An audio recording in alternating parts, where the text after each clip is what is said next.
Hello my dear friends, इस video में आज फिर एक बहुत बड़े अपराध के बारे में बात कर रही हूँ। और ये हाल में ही बेंगलुरु में हुआ है और बहुत ही निर्मम तरीके से एक लड़की की हत्या की गई है। और कितना बेखौफ होकर कोई आदमी किसी का मर्डर कर देता है इस तरह से, इतनी दरिंदगी कि एक लड़की किराए पे रहती है, जॉब करने जाती है, 9:30 से 10 बजे तक वो जॉब करती है। और आसपास के लोगों से पूछा जाता है तो कहते अपने काम से काम रखती थी। उस लड़की का मर्डर हुआ है।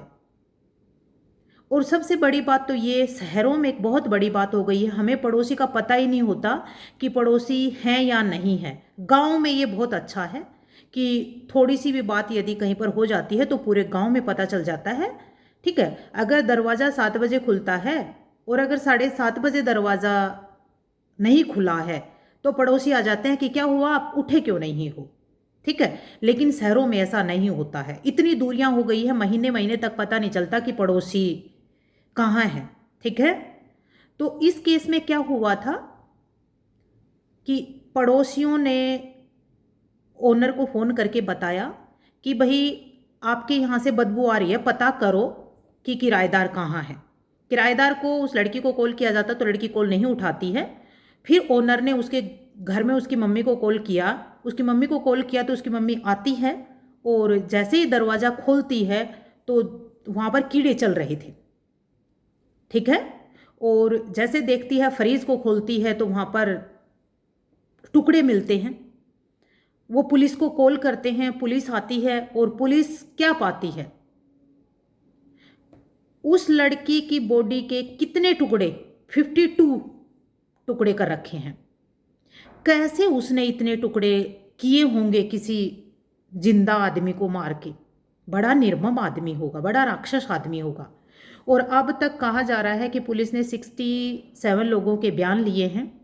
उनमें किसी एक पर शक बताया जा रहा है कि इसने किया होगा क्योंकि उसके हस्बैंड पे था। फिर उसका कोई फ्रेंड बताया, उसके हस्बैंड ने, उस पर भी था। ठीक है, उड़ीसा में, पश्चिमी बंगाल में पुलिस जा रही है। पुलिस ने उन लड़की के घर वालों को मना किया है कि मीडिया में किसी भी तरह का बयान मत दो, ताकि जो दोषी है वो अलर्ट हो जाएगा, सारी बातें पता चल जाएंगी। तो इस तरह पुलिस लगी हुई है। बात ये नहीं है कि पुलिस ने मना किया है, इन्वेस्टिगेशन का मैटर है। सबसे बड़ी बात यह है कि इतनी निर्मम हत्याएं कोई कैसे कर सकता है, किसने किया होगा, आगे क्या होगा। कितना आदमी सोच के डर जाता, आए दिन ये घटनाएं होती हैं। और उसके बाद एक दूसरा है, एक लड़के का मर्डर हुआ है। शायद मर्डर ही हुआ होगा, अभी तो इन्वेस्टिगेशन का है। यूपीएससी की तैयारी करने आया था, उसका मेंस था, इंटेलिजेंट लड़का था और उसकी लाश कहीं झाड़ियों में मिली है। ठीक है, तो ये कैसे, रोज एक बड़ी घटना मिलती है और ऐसी घटना मिलती है कि कोई, ऐसा नहीं है कि ये बहुत ऐसा है कि मर्डर इस तरह हो गया होगा। यूपीएससी के एस्पिरेंट का देखो, उधर से उस लड़की का देखो, जॉब करने जाती थी। ठीक है, तो मेन बात यह है कि समाज में इतना बेखौफी से कोई आदमी क्राइम कर देता है और उसे कानून का डर नहीं है। हाल में नए कानून आए हैं, क्रिमिनल लॉ आई है भाई। ठीक है, आईपीसी को बदल के इन्होंने भारतीय न्याय संहिता कर दिया है। ठीक है, और फिर भी लोगों में डर नाम की चीज़ नहीं है। क्यों नहीं है, उसके पीछे कारण है। देखो, मैं honourable supreme court, high court या मैं किसी भी कोर्ट के खिलाफ नहीं हूं, लेकिन एक बात सोचने की है कि ट्रायल में इतनी देरी है ना, और इन्वेस्टिगेशन में इतने लूप होल हो जाते हैं ना। जो आदमी एक बार क्राइम कर लेता है, ट्रायल को फेस कर लेता है ना, वो आदमी निर्भीक हो जाता है कि कोर्ट में मैटर गया, कुछ नहीं होने वाला, क्योंकि एविडेंस कहीं डिस्ट्रॉय हो जाएंगे, कोई किसी को डरा देगा, धमका देगा। सो सॉरी, लेकिन ये delay in trial, delay in decision, ठीक है, ये बहुत बड़ी बात है। जब इंसान को डर ही नहीं रहता है ना, कन्विक्शन ही नहीं होती है।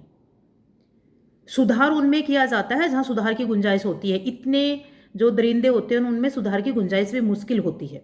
ठीक है, हाँ, मानना कि हर संत का एक पास्ट होता है, ऑनरेबल सुप्रीम कोर्ट भी कहता है, लेकिन फिर भी सोचना होगा। इतना डर छा गया है, इतने क्राइम बढ़ गए हैं, बाय, जय हिंद, जय भारत।